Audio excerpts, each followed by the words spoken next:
Կիրակի օրը հայ առաքելական եկեղեցին նշեց մեծ պահքի երկրորդ արտաքսման կիրակին։ Արգելված պտուղն ուտելու պատճառով եդեմական այգուց Ադամի եւ Եվայի արտաքսվելու եւ հավիտենական կյանքից զրկվելու պատմությունն է հիշատակվում այդ օրը կիրակնօրյա պատարագի ժամանակ։ Եկեղեցիների խորանները, որոնք փակ են լինում ամբողջ մեծ պահքի ընթացքում, խորհրդանշում են դրախտը, որի դռները փակվեցին մարդու համար պատվիրազանցության պատճառով։ Վերջնարդյունքը երկնքի արքայությունը ժառանգելն է եւ հետեւաբար արտաքսման կիրակին եւ երկնքի արքայությունը ժառանգելը հենց այդ երկու շղթան միացնող հենց հանգույցն է, որով երբ որ միավորվում է, հասկանում ենք ինչու արտաքսվեցինք, բաժանվեցինք, շղթան զատվեց, իսկ այսօր մեր պահեցողությամբ, մեր քրիստոնեական ընկալումով արտաքսման կիրակին երբ որ հասկանում ենք, գնում ենք դեպի այդ միություն եւ դառնում է ամեն ինչ կատարյալ, ինչպես Տերը ասաց։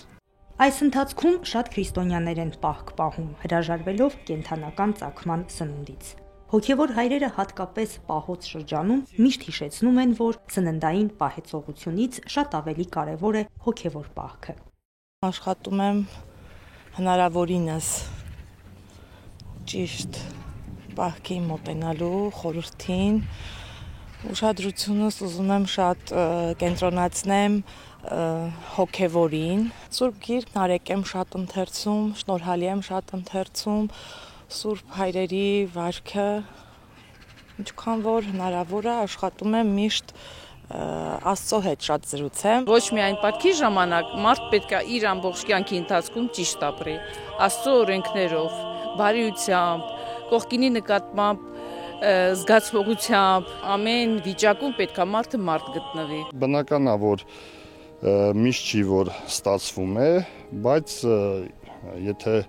փորձենք մտորել Աստծո խոսքի շուրջ, կարդալ Աստվածաշունչ, կարծում եմ կստացվի։ Հիշենք անգամ, որ Տերը խաչելության ժամանակ հոգնեց եւ 1 վայրկյան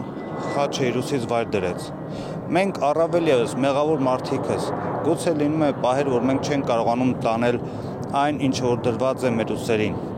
Եվ մի կարող ենք ծնկի գալ, խնդրել Տիրոջը զորություն եւ շարունակել նորից մեր կյանքի ճանապարհը, մեր Գողգոթան, որտեղ կա հարություն, լույս եւ կյանք։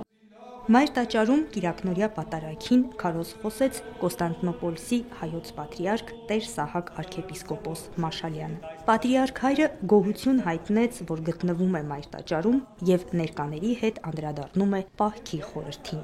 Մեծ պահքը ծոմապահությամբ եւ Սուրբ գրքի ընթերցմամբ ինքնակննման ընթացք է քրիստոնյայի համար, ասաց պատրիարքը։ Հովհաննեսն ու Քրիստոսը Տեր Հիսուս Քրիստոս առաքյալները եւ իր եկեղեցին միջև այսօր Աստծո արքայությունը կկառուցեն։ Մարդուն հիմնական նպատակը արտաքսված այդ արքայության ետ թարմալ, ետ մտնել։ Մեծ պահքի ոսկե շղթան կազմող կիրակիները 6-ն են եւ մեր եկեղեցու վարդապետները դրանցից յուրաքանչյուրին անուն են տվել։ Արտաքսման կիրակին կհաջորդի անառակի կիրակին։ Սոնա Խաչատրյան, Հարություն Տոլանյան, Եկեղեցական կյանք։